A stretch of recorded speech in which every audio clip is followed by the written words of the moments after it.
Oke, Assalamualaikum warahmatullahi wabarakatuh. Perkenalkan, saya Siswa ganti sini berakhir 04. Sini saya akan membuat video untuk modul 4, yaitu dasar protokol MQTT atau MQTT. Oke, next kita ke latar belakang, yaitu mengapa IoT menggunakan MQTT. Nah, di sini ada tabel. Dan ini komunikasi HTTP konvensional kurang efisien untuk perangkat IoT berdaya rendah yang mengirimkan data secara terus-menerus.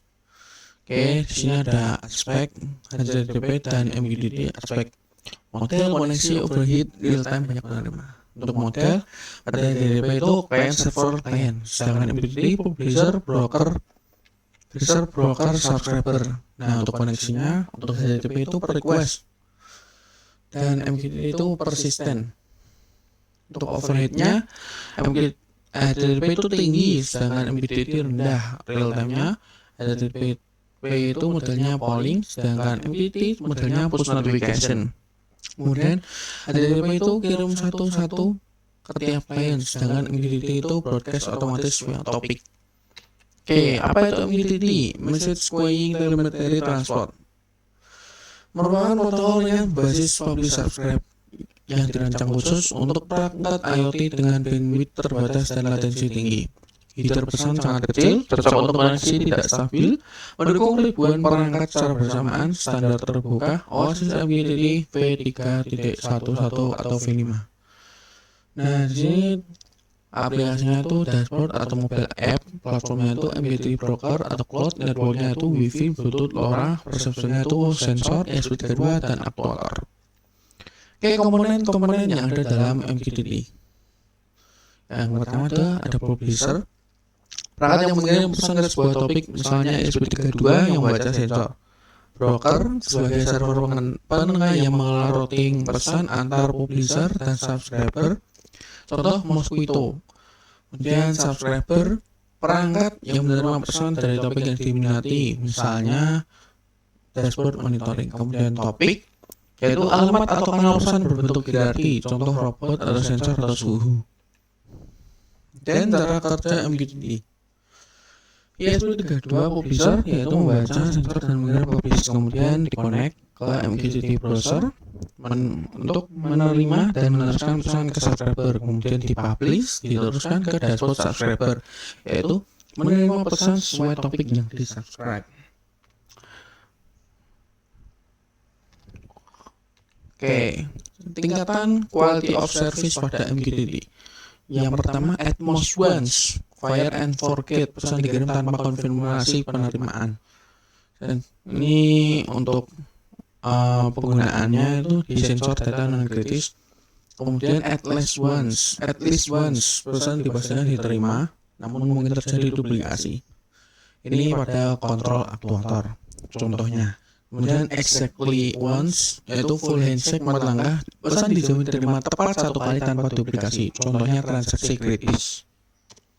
Oke, selanjutnya topik naming, convention, and build card. Seluruh topik hierarkisnya yaitu robot atau sensor atau suhu, robot, garis miring, sensor, garis miring, jarak, garis miring, depan, robot aktuator motor kiri, robot aktuator LED, robot status.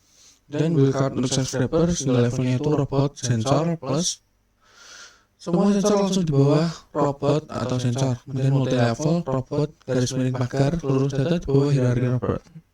Oke, lanjut retain message dan last will and testament. Retain message, broker menyimpan pesan terakhir pada suatu topik. Subscriber yang baru terhubung akan langsung menerima pesan tersebut tanpa harus menunggu publish berikutnya. Contohnya yaitu status terakhir robot tetap tersedia meskipun ada data baru. Kemudian last will and testament. Testament, pesan yang secara otomatis dikirim oleh broker ke subscriber lain saat sebuah klien terputus secara tidak normal. Topik, robot, garis miring status, filenya offline, QoS-nya 1, retanya true. Oke, Eclipse Mosquito, program MQTT open source yang ringan, banyak digunakan pada proyek IoT, dapat bisa di Ubuntu atau Linux, Raspberry Pi, Windows maupun Docker. Instalasi Ubuntu seperti ini, konfigurasi dasarnya seperti ini, pengujian dengan CLI seperti ini, terminal 1 untuk subscribe, terminal 2 untuk publish. Oke, Next, keamanan dasar MQTT. Resiko umumnya broker terbuka tanpa autentikasi. Siapa saja dapat subscribe atau publish ke topik apapun. Data tidak terenkripsi, rentan terhadap sniffing data sensor di jaringan. Firmware tanpa update, membuka celah eksploitasi vulnerability. Kemudian kredensial hardcode password dapat bocor langsung dari source code. Kemudian langkah mitigasi, aktifkan autentikasi MQTT, username atau password, gunakan TLS atau SSL untuk enkripsi, batasi akses dengan ACL di broker, kemudian gunakan unique client ID untuk setiap device, jangan hardcore kredensial untuk config file atau NVS. Oke, ringkasannya yaitu MQTT ringan, efisien, real time. Protokol browser yang ringan ideal untuk perangkat IoT seperti ESP32. Mengenal broker seperti Mosquito untuk merutekan pesan antar topik. QoS, retain message, dan LWT memastikan keandalan komunikasi dan keamanan. Autentikasi TLS ACL wajib diterapkan pada sistem produksi. Oke, kita lanjut pada penjelasan program. Nah, di sini untuk penjelasan programnya yaitu untuk penjelasan program singkatnya, kita sambil scroll saja. Di sini ada section import library. Pada bagian awal, library seperti Flash untuk membuat web server, Pandas untuk membaca file CSV, Random untuk menghasilkan data cadangan, DataTime untuk waktu, serta OS dan socket untuk mengakses file dan alamat komputer.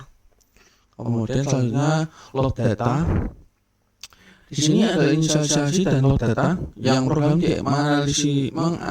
menginisialisasi aplikasi Flash menentukan file sensor data CSV sebagai sumber data, kemudian membaca data sensor dari file tersebut saat program jalankan. Kemudian section 3 mendapatkan IP lokal. Fungsi get lokal IP digunakan untuk mengetahui alamat IP lokal komputer sehingga dashboard dapat diakses oleh perangkat lain dalam jaringan yang sama. Kemudian ada data sensor dan status LED. Nah, di sini program menyiapkan data sensor default serta variabel status LED yang digunakan untuk menyimpan kondisi 3 LED virtual yaitu on atau off. Kemudian ada section 5 dashboard utama, rute slash atau halaman utama digunakan untuk menampilkan dashboard web melalui index.html. Kemudian section 6 API data sensor.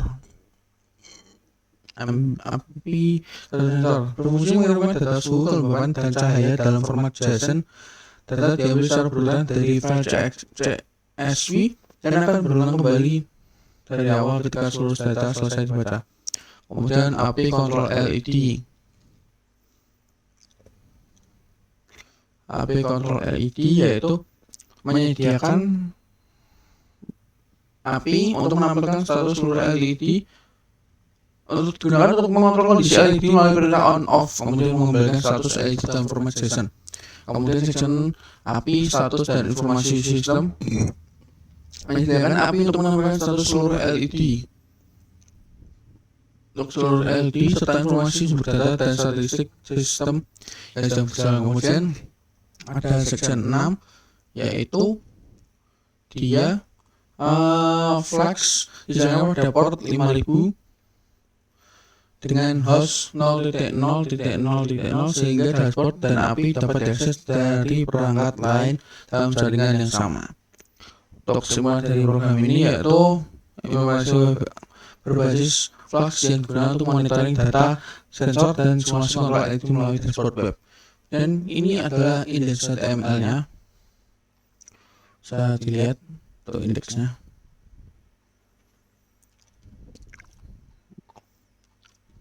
Nah, ini adalah indeks HTML-nya.